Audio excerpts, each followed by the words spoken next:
German pilots laughed the first time they saw the American P-47 Thunderbolt. It looked too big, too heavy, more like a flying beer keg than a fighter. They thought it was a joke.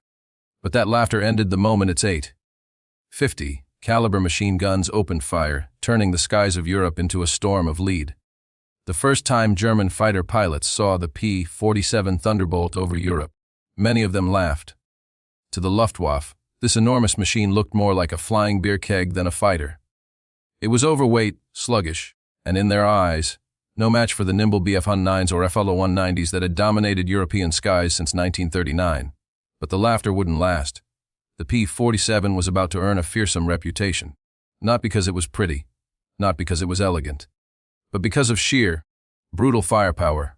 8.50 caliber M2 Browning machine guns that could shred anything unfortunate enough to be in their path.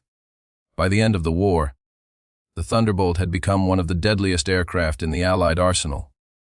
And German pilots learned, often too late, that underestimating it was fatal.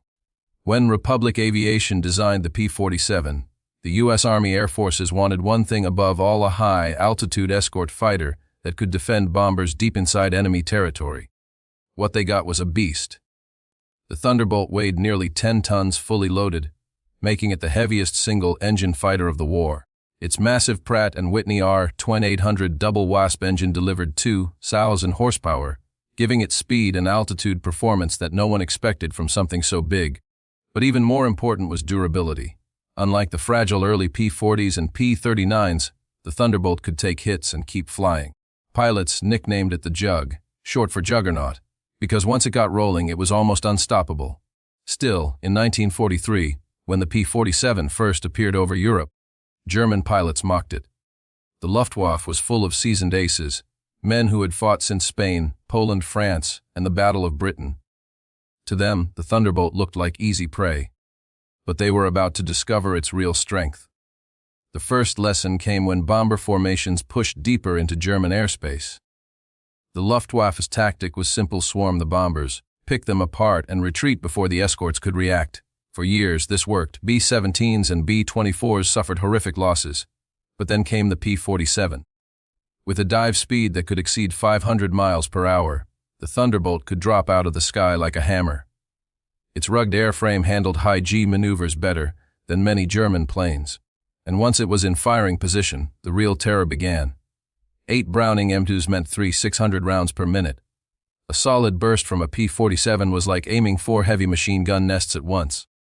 German fighters that had once sliced through bomber formations suddenly found themselves being chewed to pieces. One pilot described seeing an Fu-190 vanish in midair under a hail of 50 caliber rounds.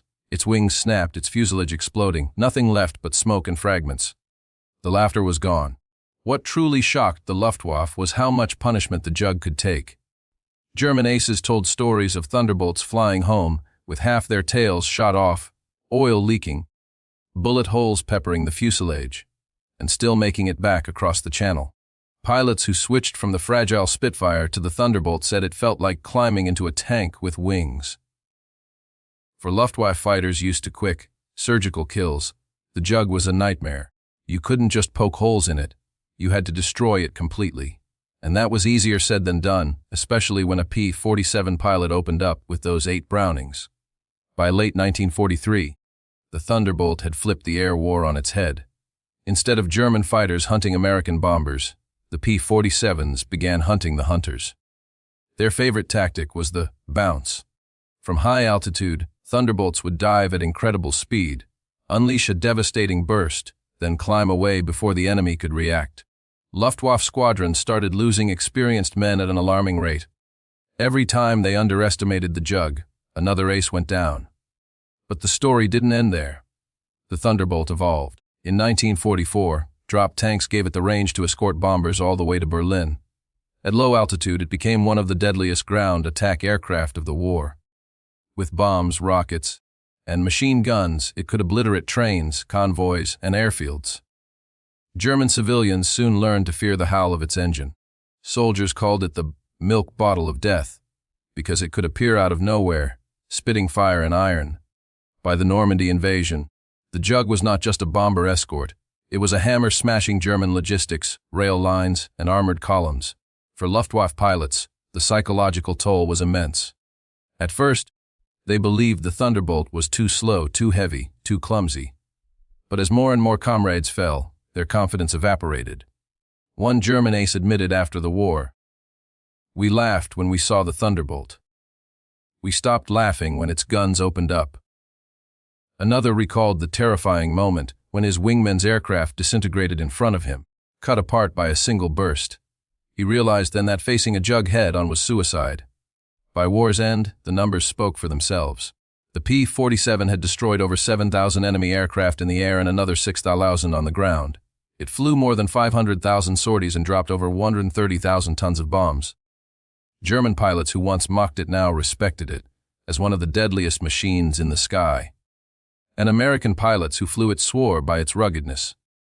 They knew that if they were going into hell, the Jug would bring them back. The story of the P-47 is a reminder of a timeless truth: in warfare appearances deceive.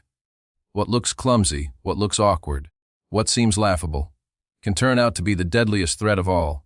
The Luftwaffe laughed at the Thunderbolt. But when its .50 caliber Brownings opened fire, the sky turned into a storm of lead and nobody laughed again. April 8, 1943, 27 dollars above Caen, France.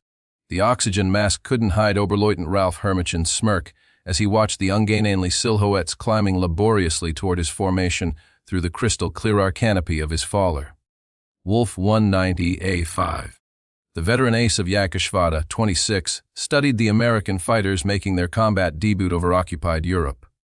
"Die armies have sent us flying milk bottles," he transmitted to his wingman, unable to suppress his laughter at the sight of the massive Republic P-47 Thunderbolt struggling for altitude. Below them, 16 P-47C Thunderbolts of the 4th Fighter Group lumbered upward in tight formation, their 2,000 horsepower Pratt & Whitney R2800 double Wasp engines straining against their 7-ton weight. To German pilots accustomed to the sleek Spitfires and nimble Soviet fighters, these corpulent American machines appeared almost comical. Barrel-shaped fuselages topped with greenhouse canopies, wings that seemed too small for their massive bodies, propellers that dwarfed anything in the Luftwaffe inventory. What Hermesen didn't know, what none of the German pilots circling like wolves above could have imagined, was that they were witnessing the arrival of the weapon that would systematically destroy the Luftwaffe's fighter arm. Within 18 months, these flying milk bottles would transform from objects of derision into instruments of terror, their 8x2 Browning machine guns becoming the most feared sound in German skies. The mathematics of destruction were already loaded in those broad wings. 400 rounds of ammunition, a combined rate of fire of 6,000 rounds per minute, enough concentrated firepower to saw messes in half in less than 2 seconds.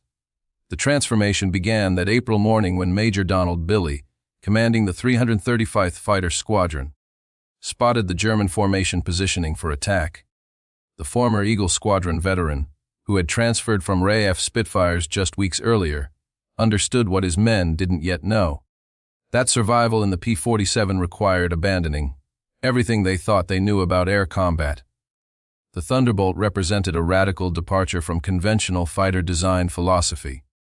While the Germans had pursued lightweight interceptors, optimized for climb and turn performance, Republic Aviation had created something unprecedented, a high-altitude juggernaut that used mass, power, and firepower to redefine the rules of aerial warfare.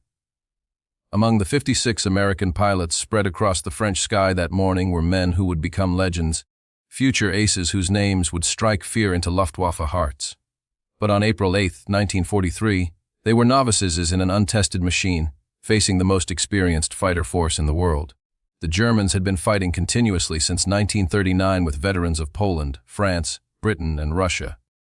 The Americans had been in combat for exactly 0 days. This story is about how industrial logic defeated tactical brilliance, how quantity and quality merged into overwhelming superiority, and how German pilots' laughter turned to terror as they discovered what synchronized Browning machine guns could do to an aircraft at 400 WD. The Republic P-47 Thunderbolt had emerged from a June 1940 panic. As German fighters swept across France, Alexander Karpf, Republic Aviation's Georgian-born chief designer, received urgent specifications from the U.S. Army Air Corps. They wanted a high-altitude interceptor capable of matching the Luftwaffe's best. What Cartelli designed instead was a monster that redefined the possible. It will be a dinosaur. Cartelli admitted to his design team, but it will be a dinosaur with good proportions. The XP-47B prototype that first flew on May 6, 1941 shocked everyone who saw it. At 9,900 empty, it weighed 65% more than its predecessor, the P-43 Lancer. The massive turbo supercharger system, with its complex ducting running through the rear fuselage, gave it an almost pregnant appearance. Test pilots approaching it for the first time invariably asked the same question. This thing actually flies. Not only did it fly, it flew like nothing else at altitude. The Pratt & Whitney R2800 double wasp engine, an 18-cylinder radial producing 2,000 horsepower, could maintain full power at 27,000 feet where German fighters gasped for air. The turbo supercharger, fed by exhaust gases, delivered sea-level performance in the stratosphere, where the air was too thin for conventional superchargers. Major Hubert Hub ZK, commanding the 56th Fighter Group training at Bridgeport, Connecticut, initially despised the aircraft. His unit lost 18 pilots and 41 aircraft in training accidents between September 1942 and January 1943. The P-47 killed more Americans in training than Germans would in the first months of combat. It ground-looped on landing, torque-rolled on takeoff, and dove with such enthusiasm that pilots discovered compressibility, their controls freezing as shock waves formed on the wings. But those who mastered it discovered something extraordinary. Lieutenant Robert Johnson, a farm boy from Oklahoma who would become one of America's top aces with 27 victories, described his first flight. It was like strapping yourself to a locomotive. The power was unbelievable. You didn't fly it, you aimed it. The first combat encounters in April and May 1943 confirmed every German prejudice. The P-47s couldn't turn with the Faller Wolf 190s, couldn't climb with the Messid 109s, couldn't match their nimble handling at medium altitudes. Luftwaffe pilots quickly developed tactics to exploit these weaknesses, attacking from below where the heavy Thunderbolts struggled, forcing turning fights where agility mattered more than firepower. Hutchman Lysef Pips Priller, commanding officer of Jagdgeschwader 26, reported to headquarters after his first encounter. The new American fighter is meat for the slaughter. It flies like a truck, turns like a freight train, and climbs like a pregnant cow. Our boys are calling them Indiana. Fat targets pretending to be warriors. The statistics seem to confirm German confidence. In their first month of operations, the American fighter groups lost 14 Thunderbolts for only 3 confirmed German kills. The RAF, observing from their Spitfire squadrons, quietly suggested the Americans might reconsider their choice of mount. British pilots joked that the best evasive maneuver in a P-47 was to unstrap and run around the roomy cockpit. But something strange was happening in those early encounters that German intelligence failed to notice. The P-47s that were shot down had absorbed incredible punishment before falling. One aircraft returned from a May 4th mission with 21 cannon holes and over 100 machine gun strikes. Damage that would have disintegrated a Messerschmitt or Spitfire. The massive radial engine, lacking vulnerable coolant systems, shrugged off hits that would have stopped a liquid-cooled fighter cold. More significantly, when P-47s did get their guns on target, the results were catastrophic. The Thunderbolt's weapons battery created a convergence zone of destruction that German pilots had never experienced. Unlike the rifle-caliber weapons of early war fighters, or the cannon with limited ammunition, the American fighter could maintain sustained fire for over 30 seconds, an eternity in aerial combat. The event that would begin changing German perceptions occurred on June 26, 1943, over Lazo, France. It involved 2nd Lieutenant Robert S. Johnson of the 61st Fighter Squadron, and an encounter that would become legendary on both sides of the conflict. Johnson's formation of 48 P-47s was returning from escort duty when they were bounced by 16 Faller Wolf 190s from Tugagis 26, led by headman Wilhelm Ferdinand Galland, younger brother of the famous Adolf Galland.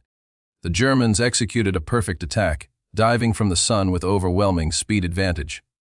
Johnson's Thunderbolt, flying at the rear of the formation, was caught in the crossfire of multiple attackers, taking catastrophic damage in the first seconds of combat. 21 20 Malaiver's cannon shells exploded across his aircraft. The canopy shattered, Hydraulic fluid sprayed into the cockpit, the engine cowling was torn away, and fire erupted behind the instrument panel. Johnson, wounded in the nose and leg by shrapnel and bullet fragments, tried to bail out, but discovered the canopy was jammed. A 20 mm shell had exploded in the canopy track, welding it shut. He was trapped in a dying aircraft at 27,000 fopt. What happened next defied every assumption about combat damage tolerance.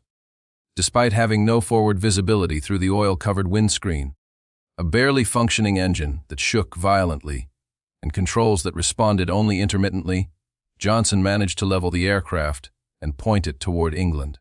The P-47 continued flying with damage that would have reduced any other fighter to falling debris. Then it got worse. A lone Focke-Wulf 190 flown by an unknown pilot from 2 Hydra JG-26 discovered the crippled Thunderbolt limping toward the channel at less than 170 mph. Historical research has never definitively identified this pilot, though several names have been proposed based on German combat reports from that day. What followed was one of the most extraordinary encounters in aerial warfare history. The German pilot positioned himself behind Johnson's P-47 and opened fire with his 420 mm cannon and 2 13 mm machine guns. Johnson, unable to evade, could only huddle behind his armor plate and pray. The Thunderbolt absorbed the entire cannon ammunition load. Then the German repositioned and fired again, this time with only his machine guns.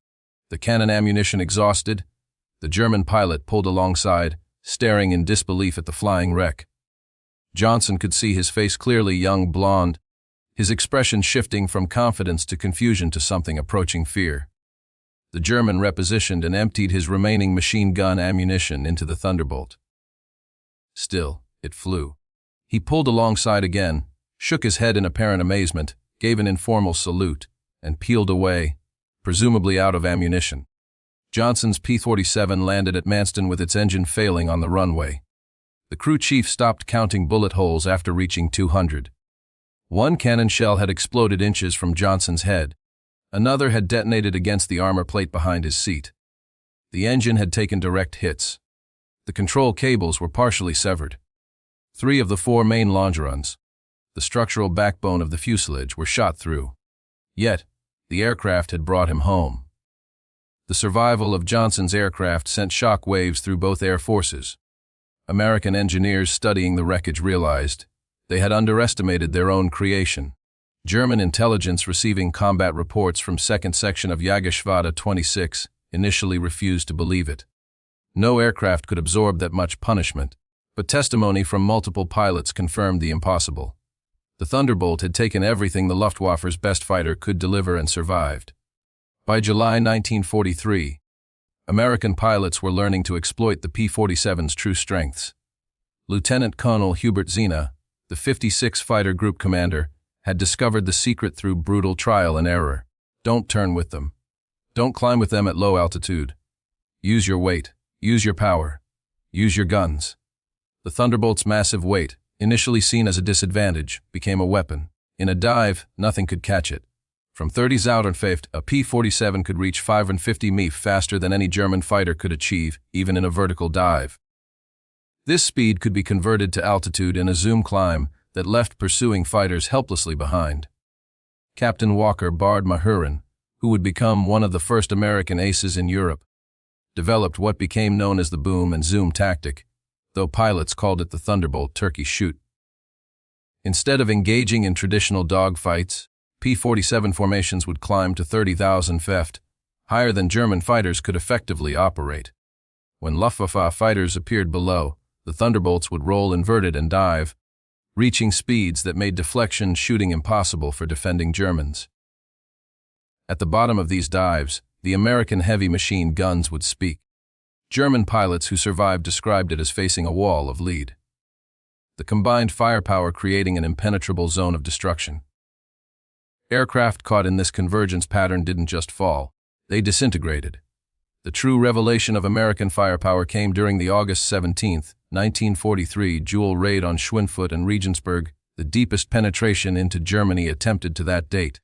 This mission would demonstrate both the P-47's limitations, its range even with drop tanks, and its terrifying effectiveness when employed properly. Major David Schilling, leading the 62nd Fighter Squadron, encountered a formation of Messerschmitt 110 destroyer aircraft positioning to attack B-17s with their heavy cannon and rocket armament. The twin-engine German fighters, heavily armed but less maneuverable, were the Luftwaffe's specialized bomber killers. Schilling's flight of 4 Thunderbolts rolled into their attack dive from 28,000 feet. Unoffizier Heinrich Roth, a gunner and one of the Mi-10s who survived, later recounted in a P interrogation. The American fighters came down like hammers from heaven. I opened fire at 800 mem. Good hits, I saw them strike the fighter's wing. The P-47 didn't even wobble. Then he fired. The aircraft ahead of us simply came apart. Not shot down, destroyed. Wings separated from fuselage, tail severed, the crew compartment shredded into metal confetti. In 2 seconds, a 110 became nothing. 8 Mess's 110s were destroyed in less than a minute. The German pilots had never experienced such concentrated firepower. Each P-47 carried 425 rounds per gun. 400 rounds total, weighing nearly 900 lb. At convergence distance, typically set at 300 WWII, all 8 guns' ballistic paths intersected in a zone roughly 60 in diameter. Anything in that zone faced 100 in projectiles per second, each traveling at 900 fps. The ammunition itself was a revelation of American industrial capacity. While German fighters struggled with limited cannon ammunition, typically 120 to 200 rounds for a 20 mm weapon, American pilots could maintain fire for over half a minute. The standard combat load mixed armor, piercing incendiary, armor, piercing incendiary tracer, and standard ball ammunition in patterns designed to both destroy and ignite. Lieutenant Colonel Francis Gabby Gabreski, who would become the top American ace in Europe with 28 victories, described the effect. When you hit them with all 8, they don't just go down, they explode. I saw a 109 literally cut in half, the tail falling one way, the nose and wings another. The pilot never knew what hit him. By September 1943, the Luftwaffe was discovering another horrifying reality about the P-47. Its performance improved dramatically with altitude while German fighters suffered. The turbo-supercharged double WASP engine maintained its rated power output up to 30,000 ft. German fighters relying on single-stage or two-stage mechanical superchargers saw their performance degrade significantly above 25,000 fap. Oberleutnant Hans Philipp, one of Germany's most successful aces with 206 victories, encountered this reality fatally on October 8, 1943. Leading Jagdgeschwader ein against a B-17 formation at 28,000 ft over Bremen, Philipp found his faller Wolf 190A6 sluggish and unresponsive in the thin air. The WWII engine, powerful at medium altitudes, was gasping for oxygen nearly 6 mi above the earth. When P-47s of the 56 fighter group dove on his formation from 32,000 ft, the German fighters were sitting ducks. Robert Johnson, now an experienced combat pilot on his way to ace status, was flying at 31,000 ft when he spotted Philipp's distinctive Focke-Wulf with its elaborate nose art. Johnson's combat report was clinical, opened fire at 300 WWII 30 degrees deflection. Observed strikes along entire fuselage. Enemy aircraft exploded. No parachute observed. Philipp's death sent shock waves through the Luftwaffe. If one of their best, a man who had survived over 500 combat missions on both eastern and western fronts, couldn't survive against the Thunderbolts, what chance did average pilots have? The German High Command ordered an immediate investigation into the P-47's capabilities. The report delivered to Reich Marshal Hermann Göring in November 1943 was sobering. The Thunderbolt service ceiling exceeded 42,000 ft, higher than any German fighter could reach. Its dive speed approached the sound barrier. Its armor included a 308 in steel plate behind the pilot, 1B2 in bulletproof glass windscreen, and armored deflection plates around the engine. Most disturbingly, its rugged construction allowed it to absorb damage that would destroy 3 conventional fighters and still return home. In January 1944, a new variant of the P-47 began arriving in England that would complete the transformation from laughingstock to nightmare. The P-47D-22 featured a Hamilton standard hydroatic propeller with paddle blades 13 ft in diameter with broad chord blades that bit into the air like massive O's. The improvement in climb rate was immediate and dramatic. Where earlier Thunderbolts had climbed at an anemic 200 ft per minute at sea level, the paddle blade variants could achieve 3,000 ft per minute, matching or exceeding German fighters at most altitudes. The massive propeller also improved acceleration, allowing P-47s to build energy faster in level flight. Hedman Heinz Knoker of Jagdgeschwader 11, a veteran with over 200 combat missions, encountered the new variants in February 1944 during a bomber interception near Hanover. He wrote in his combat diary, "The fat American fighters have learned to climb. We bounced a formation near Hanover, expecting our usual advantage. They turned into us and climbed with us. When we tried to disengage, they followed us up to 30 Zalosenfett. Schmidt was caught and blown apart. Nothing left but smoke and fragments. These are not the same machines we laughed at last year." The paddle blade propeller did more than improve performance. It changed the sound of the Thunderbolt. The distinctive thundering roar created by the blade tips, reaching supersonic speeds, could be heard from miles away. German ground troops reported being able to identify approaching P-47s by sound alone. A deep, threatening rumble that meant death from above. They began calling it Donnerschlag, thunderclap. By March 1944, P-47s equipped with external fuel tanks could escort bombers deep into Germany. The standard configuration carried two 1A wing tanks or a 75 belly tank, extending range to over 1,000 mi. With the paddle blade propeller providing improved performance even when loaded, Thunderbolts could fight on equal terms immediately after dropping tanks. The Luftwaffe's response was to concentrate on the bombers, hoping to inflict enough losses to stop the American daylight campaign. But this required flying through the P-47 escort screen, an increasingly suicidal proposition. German pilots developed a grudging respect that bordered on fear for the big American fighters. Major G.A. Rahl, one of Germany's top aces with 275 victories, mostly on the Eastern Front, survived an encounter with P-47s on March 6, 1944 that left him badly wounded. He later recalled in a post-war interview, "We saw them above us, fat silhouettes against the sun. Someone laughed and said, 'Here come the flying pigs.' Nobody was laughing 30 seconds later. They came down like an avalanche, faster than we could react. The first pass destroyed 3 of our fighters, just gone transformed into burning debris. Their guns didn't fire in bursts like ours. They poured out solid streams of fire. Getting caught in that stream meant instant death." The escort missions revealed another P-47 advantage: endurance. While German fighters operated at maximum power settings that consumed fuel rapidly, the big American radials could cruise efficiently at high altitude. Thunderbolts could remain with the bombers for hours, rotating top cover while maintaining enough fuel for combat and return. As more P-51 Mustangs arrived to take over long-range escort duties in spring 1944, P-47 units increasingly focused on ground attack, a role that would make them the most feared aircraft in the German arsenal. The transition began in earnest in April 1944, as the Allies prepared for the invasion of France. The Thunderbolt's heavy machine gun battery proved equally effective against ground targets. The standard armor, piercing incendiary ammunition, could penetrate the top armor of most German vehicles, while the sheer volume of fire could destroy soft targets in seconds. A 2-con burst put 160 half in projectiles into a target area the size of a truck. But it was the addition of bombs and rockets that transformed the P-47 into a true multi-role monster. The D-25 variant could carry 2 1-all-in-all bombs under the wings and a 500-pounder under the fuselage, a bomb load equal to early war medium bombers. Later variants added zero-length rocket stubs for 10.5 in high-velocity aircraft rockets HVRs, each equivalent to a 105 Manov artillery shell.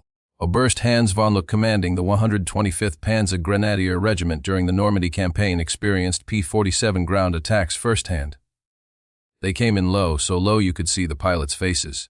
The sound was terrifying. Engines roaring, rockets screaming. Then the hammer of those heavy machine guns. A column of our trucks simply ceased to exist. 20 vehicles transformed into burning wreckage in one pass. The psychological effect on the men was devastating. They called them Jabos, fighter bombers. But these were something beyond that. They were flying artillery with the accuracy of snipers. On June 6, 1944, the Luftwaffe discovered how completely the balance of power had shifted. Over 500 P-47s provided air cover for the invasion, creating an impenetrable umbrella over the beaches. German fighters attempting to reach the landing zones were massacred. Oberleutnant Wolfgang Fischer of Jagdgeschwader, one of only 3 German pilots to reach the beaches that day, reported the sky belonged to the Americans. Thunderbolts were stacked from sea level to 30 Zalos. In fact, we tried to break through at dawn. 12 fighters from our grouper. I was the only one to return. The P-47s were waiting at every altitude. You couldn't climb over them, couldn't dive under them. Their guns turned our fighters into aluminum rain. In the weeks following D-Day, P-47s systematically destroyed German movement in daylight. The statistics were staggering. In June alone, 9th Air Force Thunderbolts claimed 651 locomotives, 3 80-47 trucks, 512 tanks and armored vehicles, and 4 553 horse-drawn vehicles destroyed. The Wehrmacht was forced to move only at night, severely hampering their ability to respond to Allied advances. The Germans tried everything to counter the Thunderbolt threat. They reinforced vehicle armor, deployed more anti-aircraft guns, developed new camouflage techniques. Nothing worked. The P-47's combination of speed, armor, and firepower made them nearly unstoppable. Even the feared 88 mm flak guns struggled to track the fast-moving fighters at low altitude. While devastating Europe, the P-47 was simultaneously proving its worth in the Pacific theater. The 348th Fighter Group, operating from New Guinea, discovered that the Thunderbolt's qualities were perfectly suited to the vast distances and harsh conditions of the Pacific War. Colonel Neil Kirby, commanding the 348th, developed tactics specifically for the Pacific.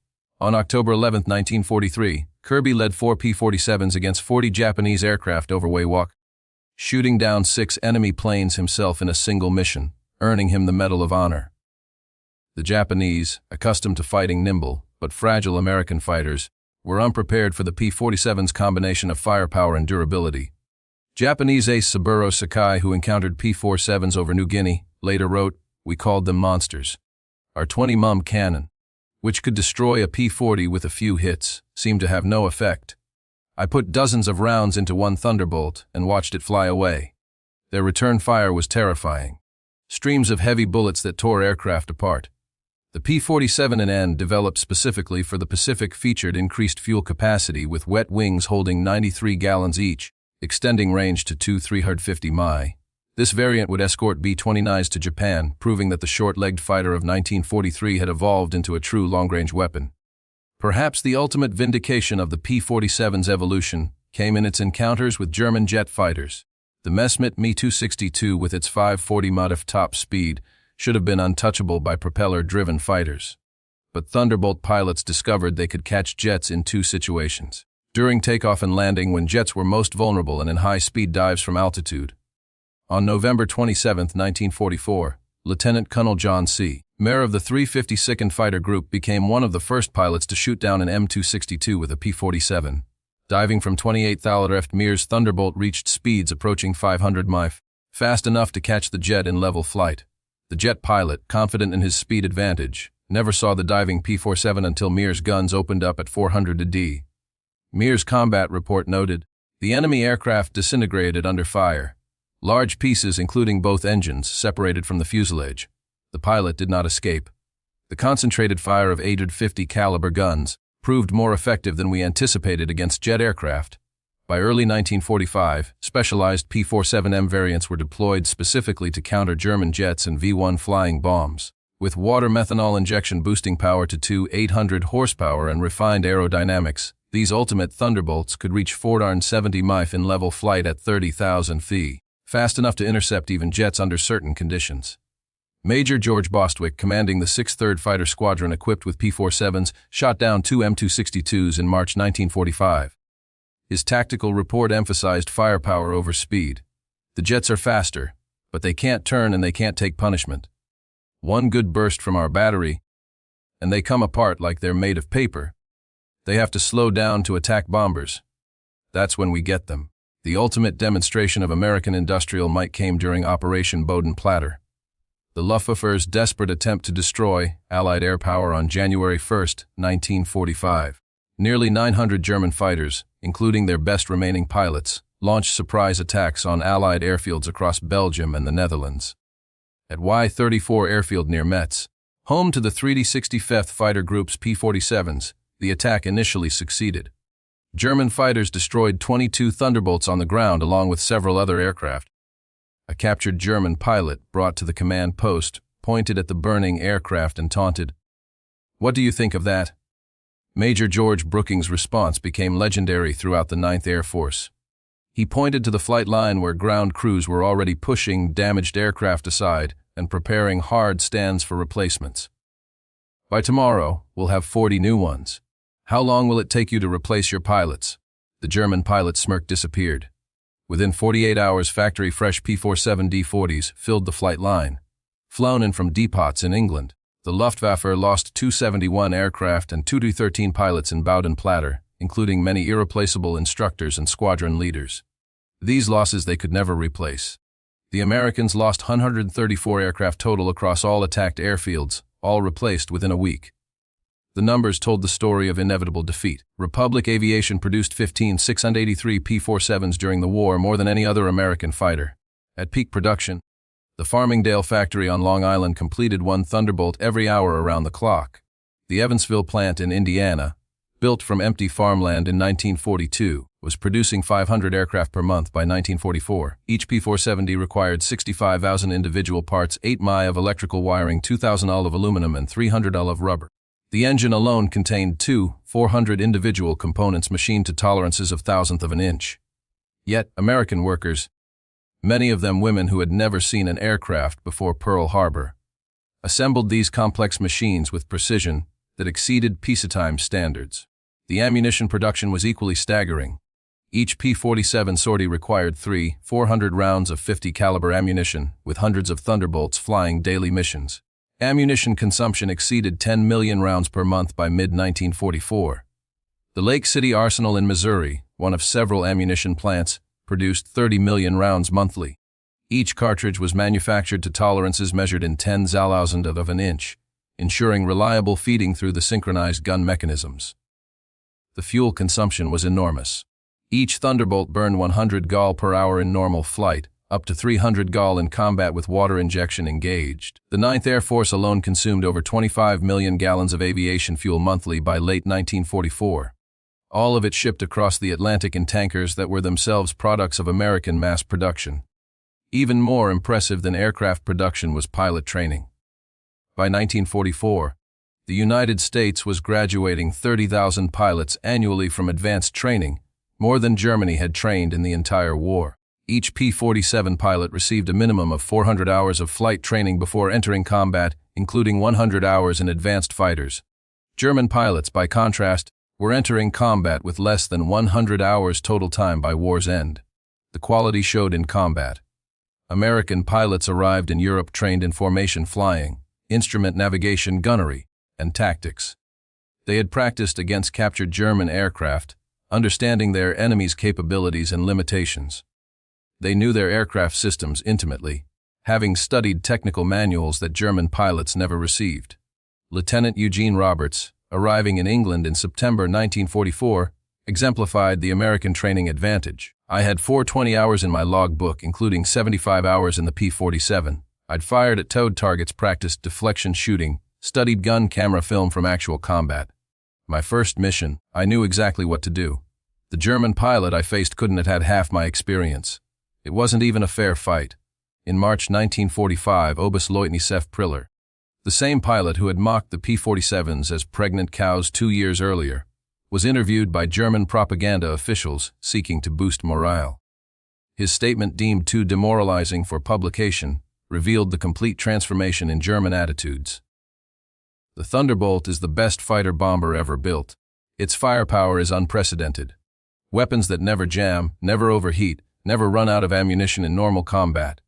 It carries bombs like a medium bomber, fires rockets like artillery, and fights like a fighter when needed. But beyond the machine is what it represents: unlimited American production. They lose 10, they build 20, we lose 1, it's gone forever. Their pilots arrive better trained than our instructors. They have fuel for training, ammunition for practice, spare parts for everything. We have nothing but courage. And courage without resources is just delayed defeat. We laughed at them in 1943. We're not laughing now. When you hear those guns, you know death has come calling. The sound haunts us. Mechanical, precise, unstoppable. Like everything American, it's about overwhelming material superiority. They didn't beat us through better tactics or braver pilots. They buried us under an avalanche of steel and lead. By April 1945, the Luftwaffe existed largely on paper. Fuel shortages grounded most aircraft. Experienced pilots were dead or captured. Airfields were cratered ruins. But even with aircraft and fuel, German pilots faced an impossible equation. Attacking meant facing P-47 formations that owned every altitude from ground level to 40,000 feet. Feldwebel Klaus Brechner, one of the last German pilots trained in 1945, flew exactly one combat mission before the war ended. His encounter with P-47s over Leipzig lasted 12 seconds. I saw them diving from above, 4 Thunderbolts in perfect formation. I tried to turn, but they were too fast. The leader fired from 500 mi. My aircraft shook like it was hit by sledgehammers. The engine exploded, the wings separated. I barely escaped. In the parachute, I watched them destroy my entire staff. 6 fighters gone in under a minute. The sky rained, burning aluminum and bodies. The psychological impact was complete. German pilots developed what medical officers called jabo fever, physical symptoms of stress appearing when Thunderbolts were reported in the area. Veterans who had faced Spitfires and Hurricanes without fear became physically ill before missions against P-47s. The distinctive thunder of approaching Thunderbolts caused panic among ground troops who knew that survival meant finding cover immediately. The final statistics of P-47 operations defied comprehension. In Europe, 3 752 German aircraft destroyed in aerial combat, 3 3D-15 aircraft destroyed on the ground, 86,000 railway cars destroyed, 9,000 locomotives destroyed, 6,000 armored fighting vehicles destroyed, 68,000 trucks destroyed, 60,000 horse-drawn vehicles destroyed in the Pacific. 697 Japanese aircraft destroyed in aerial combat, 150 aircraft destroyed on the ground, 1,500 vehicles destroyed, 150 locomotives destroyed, countless barges, ships, and installations. The 9th Air Force alone, primarily equipped with P-47s, flew 213, 1873 combat sorties, dropped 120,000 tons of bombs, fired 35 million rounds of ammunition, and launched 60,000 rockets. The Thunderbolt units achieved a 4.61 kill ratio in aerial combat while maintaining the lowest loss rate of any Allied fighter-bomber. Behind these numbers lay the human cost. The Luftwaffe lost approximately 28,000 pilots killed in combat against Western Allied forces. Many fell to the concentrated fire of American heavy machine guns. Each loss represented years of training that Germany could never replace. By war's end, the average German fighter pilot had less than 30 hours of combat experience. The average P-47 pilot had over 200. At the Luftwaffe Interrogation Center at Oberursel, captured Allied pilots were debriefed by German intelligence. The records captured in 1945 revealed German assessments of Allied aircraft. The file on the P-47 updated continuously throughout the war showed the complete reversal of opinion. April 1943. Large, unmaneuverable fighter.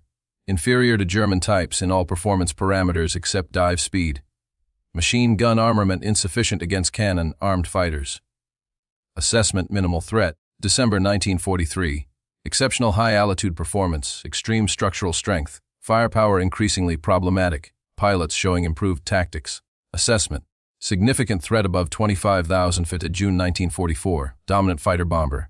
Superior to all German types above 20,000 feet, firepower devastating against all target types. Structural strength makes shootdown extremely difficult.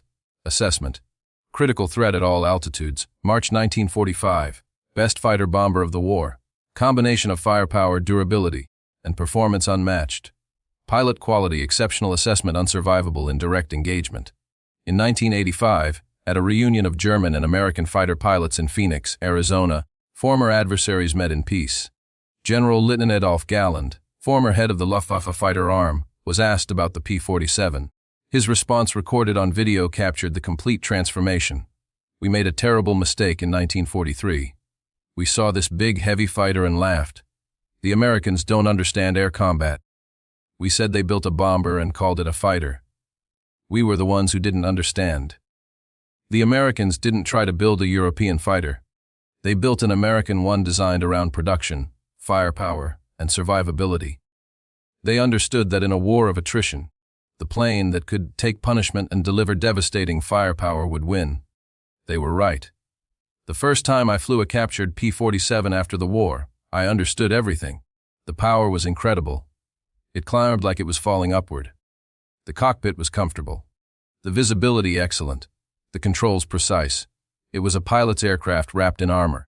But what really impressed me was realizing that America built over 15,000 of these complex machines while fighting a two-ocean war. Each one required an engine more complex than anything Germany produced. Yet they built them faster than we could build simple fighters. That's when I knew we never had a chance.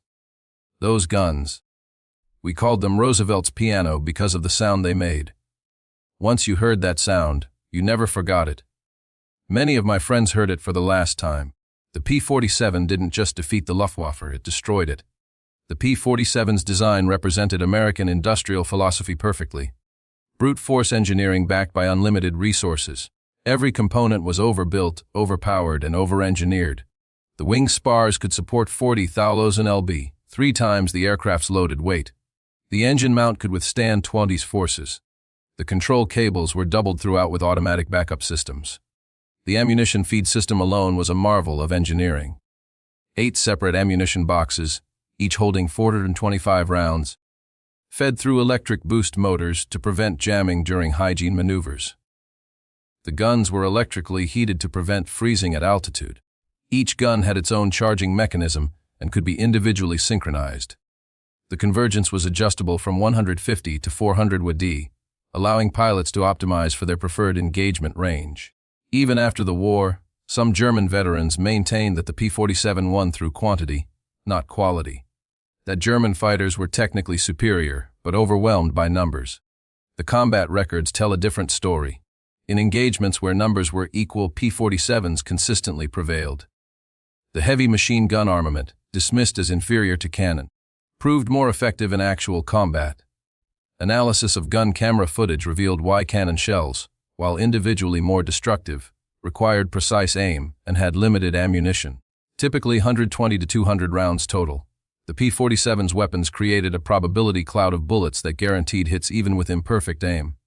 At typical engagement ranges, a 2-con burst put at least 20 rounds into a fighter-sized target, enough to ensure destruction. The ammunition itself was superior. American .50 caliber armor, piercing incendiary rounds used a delayed action fuse that ensured penetration before detonation. The incendiary compound burned at 300 degrees, hot enough to ignite aluminum structure. German 20mm shells, while heavier, often exploded on surface contact, causing spectacular but sometimes superficial damage. The P-47 Thunderbolt remains the heaviest single-engine piston fighter ever mass-produced. Its empty weight of 10,000 lb exceeded the gross weight of some twin-engine fighters. Its engine produced more power than entire bomber formations from the previous war. Its weapons delivered more firepower than a squad of infantry. Yet, it was built by the thousands, flown by kids barely out of high school, and maintained under combat conditions by mechanics who learned their trade in weeks. The transformation of German opinion from mockery to terror took less than 2 years. In that time, the flying milk bottle became the most feared aircraft in the Luftwaffe's experience. Veterans who had faced Spitfires, Hurricanes, and Soviet Yeks without flinching spoke of P-47s in hushed tones decades after the war. At the United States Air Force Museum in Dayton, Ohio, a restored P-47D sits among other legendary fighters. Its placard lists specifications and battle honors, but the real story is told by a small display case containing spent .050 caliber shells and a strip of gun camera film showing a Folly Wolf 190 disintegrating under fire. Below the display is a quote from an unnamed German pilot taken from a 1945 interrogation report. "We laughed when we first saw them. Fat, ugly American fighters that couldn't turn, couldn't climb, couldn't fight. We stopped laughing when we realized they didn't need to turn or climb. They just pointed those guns at you and you ceased to exist." The laughter died with our comrades. The P-47 Thunderbolt entered combat as an object of derision and ended the war as an instrument of annihilation. In between, 8 synchronized Browning machine guns rewrote the rules of aerial warfare and buried the Luftwaffe under an avalanche of lead. German pilots had laughed at the ungainly American fighter in April 1943. By May 1945, there were no German pilots left to laugh. The thunder had spoken, and the sky belonged to America. The Luftwaffe laughed when the Jug first appeared. But after thousands of kills in the air and on the ground, the laughter was gone, replaced by fear and respect. The P-47 Thunderbolt proved that sometimes the ugliest, heaviest fighter becomes the deadliest of them all. And when those 850s opened up, history was written in fire and steel. If you enjoyed this story of air combat, make sure to hit that subscribe button, because there are many more untold tales of World War II still to come.